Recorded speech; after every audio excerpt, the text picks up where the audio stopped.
Bismillahirrahmanirrahim. Assalamualaikum warahmatullahi wabarakatuh.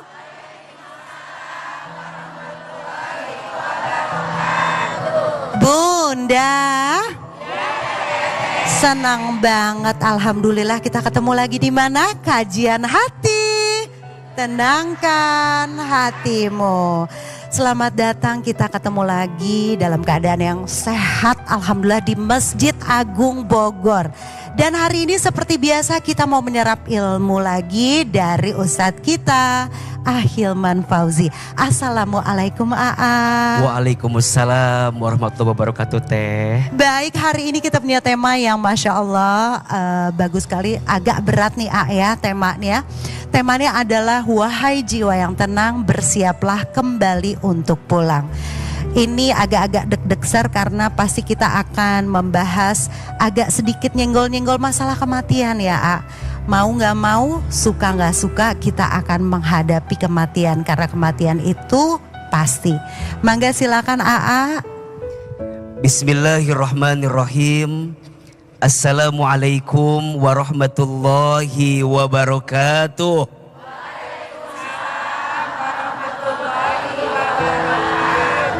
Bunda, satu hal yang pasti kita akan temui adalah kematian. Kematian itu kepastian. Mau tidak mau, suka tidak suka, pasti kita akan bertemu dengan yang namanya kematian. Kata Nabi, siapa orang yang paling cerdas dalam hidupnya? Ternyata orang yang paling cerdas adalah orang yang paling banyak mengingat kematian dan mempersiapkan bekal untuk bertemu dengan kematian itu. Orang beriman itu tidak takut mati. Orang beriman tidak cari mati. Tapi orang beriman menyiapkan bekal terbaik untuk bertemu dengan kematiannya. Kenapa? Karena orang beriman percaya kullu nafsin dha'iqatul maut. Setiap yang bernafas, setiap yang berjiwa pasti akan bertemu dengan yang namanya kematian. Sebelum kita bertemu dengan kematian itu, ada satu peristiwa yang akan kita temui. Namanya adalah sakaratul maut. Aa, bagaimana keadaan sakaratul maut itu? Masya Allah. Sakaratul maut itu adalah kondisi yang sangat dahsyat, menakutkan, mengerikan.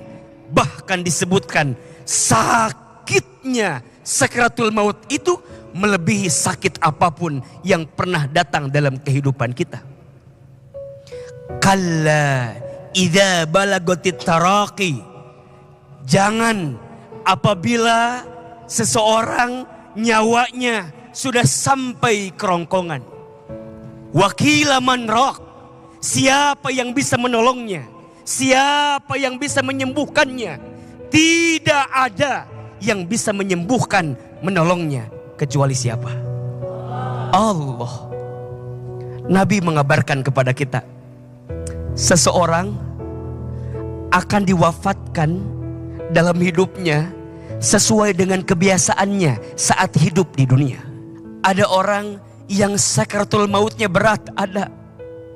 Bahkan mohon maaf, kalau sedikit kita melihat bagaimana keadaan sakaratul mautnya Nabi SAW, manusia yang paling sempurna, manusia yang paling baik.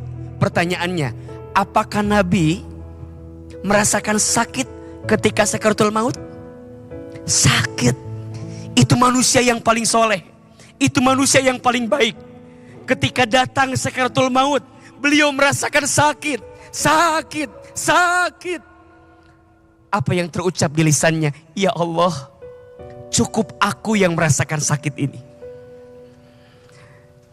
Sesoleh baginda Nabi, sebaik baginda Nabi, masih merasakan sakit ketika sakaratul maut. Bagaimana kita? Tapi dalam doanya Nabi mengatakan, cukuplah sakit ini di aku, jangan umatku. Maka ketika detik-detik itu datang, Nabi SAW mewasiatkan 3 hal. Yang 3 wasiat ini harus benar-benar kita pegang. Datang Ali bin Abi Thalib menghampiri Nabi, mantu Nabi. Apa wasiat Nabi yang pertama? As-salat, as-salat, as-salat, salat, salat, salat, jaga salat. Datang putri Nabi yang dicintai, Fatimah Zahra binti Muhammad sallallahu alaihi wasallam. Apa yang diwasiatkan? An-nisa, an-nisa, an-nisa, ittaqun nisa. Wanita, wanita, wanita, jaga wanita. Berkumpul semua sahabat. Apa yang Nabi wasiatkan? Ummati, ummati, ummati, umatku, umatku, umatku. Menjelang Nabi wafat, yang Nabi wasiatkan bukan tentang urusan dunia, tapi semua tentang urusan akhirat. Maka bunda sayang, pemirsa Trans TV, mati itu pasti. Berbuat baik, jangan nunggu nanti keburu mati. Berbuat baik, jangan nunggu kapan-kapan, nanti keburu dikafani. Mulailah kebaikan kita dari sekarang, agar kemudian saat kematian datang, insya Allah kita semua wafat dalam keadaan husnul khatimah. Allahumma inna nas'aluka min husnil khatimah wa na'udzubika min su'il khatimah. Amin ya rabbal alamin. Kajian hati, tenangkan hatimu. Kita punya bintang tamu AA. Ini adalah teman lamaku, Ira Rizwana. Assalamualaikum warahmatullahi wabarakatuh. Waalaikumsalam warahmatullahi wabarakatuh. Oke, silakan Ira mau bertanya apa kepada Ahilman. AA punten, nama saya Ira Rizwana. Saya tuh gini saya punya cerita. Saya itu tahun 2014 itu kan belajar make up Belajar make up, saya ngerias. Nah suatu ketika teman saya, ibunya meninggal Ibunya meninggal terus minta tolong diriasin sama saya. Beda agama sama kita. Terus saya make upin tuh Setelah make upin ibunya teman saya, banyak dari teman-teman gereja ibunya itu minta tolong sama saya. Gitu. Terus udah gitu, ya kalau saya kan tidak maksudnya hanya menolong ya gitu. Tapi ada suatu keanehan. Setelah itu saya suka sekali ngeliat orang meninggal. Serius Jadi di situ begitu kita ngeliat jenazah atau mayat itu kayak gini kayak ya Allah itu pengingat buat saya juga ya Terus kayak oh ini meninggalnya memang orang baik, anaknya menangis. Terus udah gitu seorang suami yang kehilangan istrinya gitu. Terus di situ saya belajar mulai belajar masalah kematian. Ternyata kematian itu adalah awal kita ya. Di situ saya benar-benar maksudnya gini dari situ saya banyak belajar tentang kematian. Dari situ saya banyak belajar tentang hidup setelah meninggal. Saya akhirnya takut takut saya tuh ini kan bukan cara kita ya gitu kan, bukan cara kita tidak diperlakukan seperti itu. Nah kalau menurut AA apa yang saya lakukan itu salahkah? Apakah tapi saya belajar juga bagaimana cara memandikan jenazah muslim, saya paham saya belajar semua. Jadi masalah saya itu karena saya takut itu nah saya berharap dapat jawaban dari AA karena saya pun melakukan itu semua tidak untuk uang Saya memang ya kalau dikasih saya alhamdulillah, kalau enggak saya juga enggak apa-apa. Dan saya hanya membantu sesama tanpa melihat dia apa kalau menurut saya. Karena kematian itu kadangkala adalah sesuatu hal yang indah untuk mereka yang siap ya. Jadi menurut Ira, Ira salah nggak? Karena Ira senang gitu melakukan itu gitu loh. Senangnya karena bisa membantu orang-orang, misalnya proses untuk pergi ke sananya dalam keadaan bagus dan indah gitu loh. Terima kasih Assalamualaikum. Waalaikumsalam warahmatullahi wabarakatuh. Memang mengagetkan ya karena Ira Rizwana tiba-tiba dari dunia sinetron dari acting, dunia entertainment, tahu-tahu jadi perias jenazah. Itu aku aja sebagai teman shock. Jadi gini dulu kan aku okem banget ya Banget, tomboy, okem tuh preman ya bu ibu ya. Pokoknya okem lah Terus udah gitu sejak ini kemarin suami Ira kan kecelakaan. Jadi memang harus di ICU selama berapa minggu. Jadi Ira ngeliat proses orang-orang yang di dalam ICU tuh ketika sekaratul maut, ketika ini itu benar-benar apa ya? Aku tuh takut sumpah, maksudnya gini, nggak takut meninggalnya, cuman takut jangan sampai aku meninggal tuh sakit gitu loh. Makanya Ira tuh mau bertanya sama dosa nggak sih Ira sebenarnya gitu loh?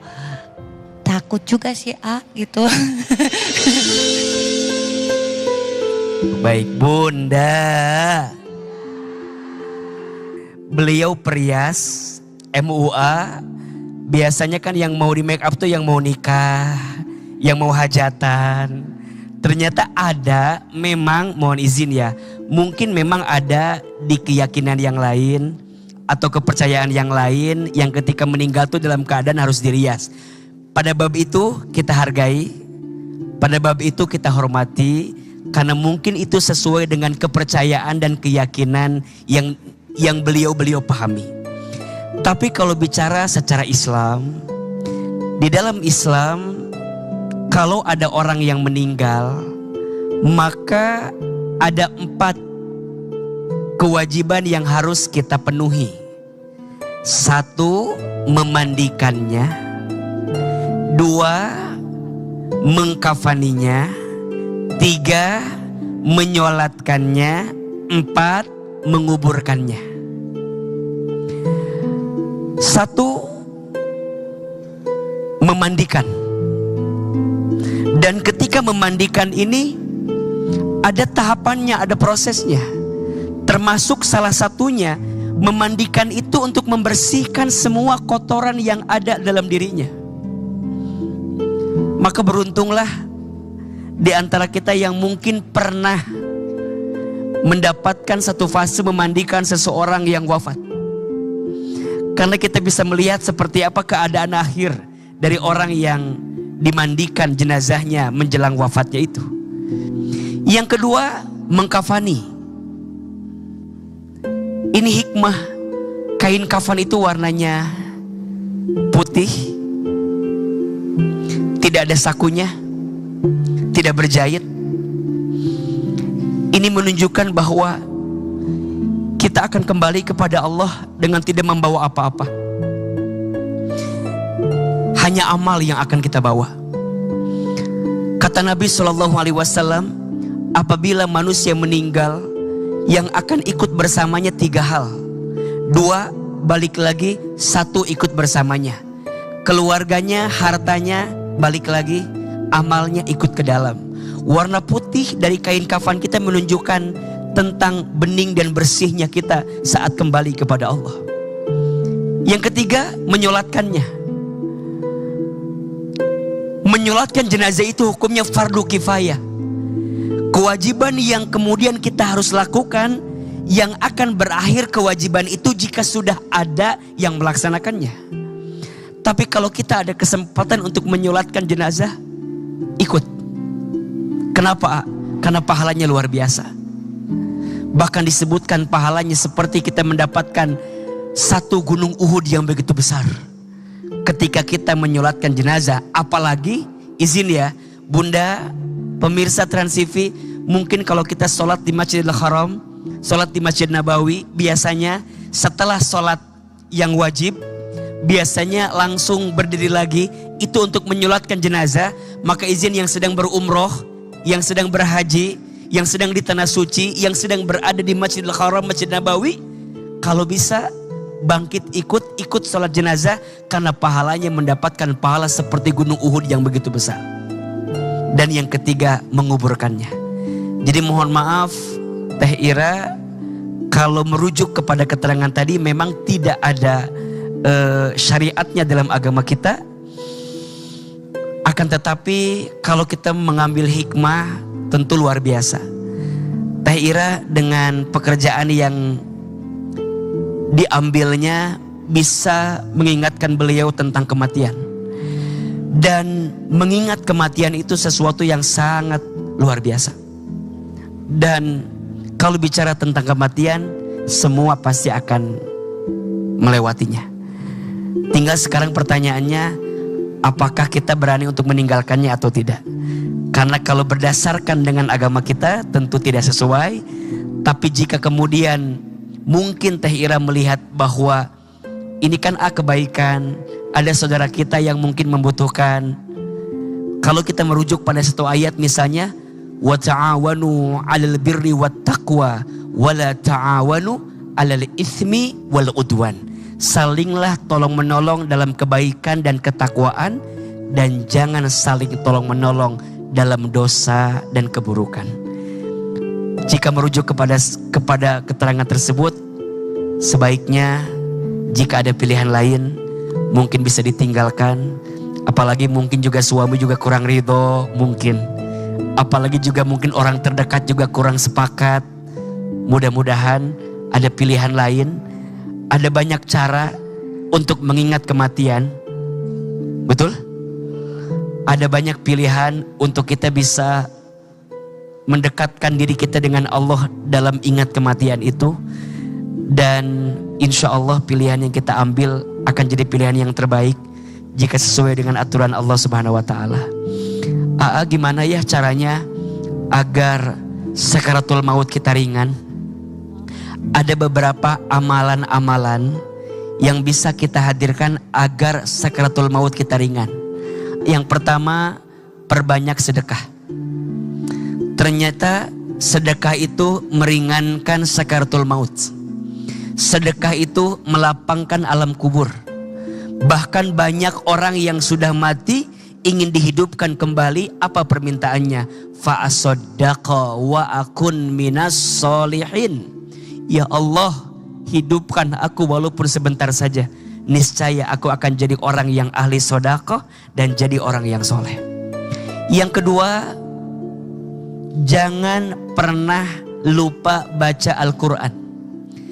Ternyata orang yang lisannya dihiasi dengan bacaan Quran akan menjadikan sakaratul mautnya ringan. Maka ada beberapa surat yang bisa jadi amalan untuk kita baca setiap hari. 7 surat yang kalau bisa jangan ditinggal dalam setiap hari. Tolong perhatikan keutamaannya. Surat Ar-Rahman dibaca setiap hari agar kita disayang sama Allah dan disayang sama makhluknya Allah. Surat Al-Waqi'ah agar dimudahkan, dilancarkan rezekinya. Surat Al-Mulk agar dijauhkan dari siksa kuburnya.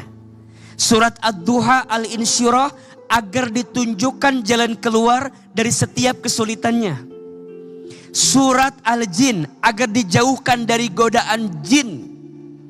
Surat Al-Baqarah 255 ayat kursi agar dijauhkan dari keburukan.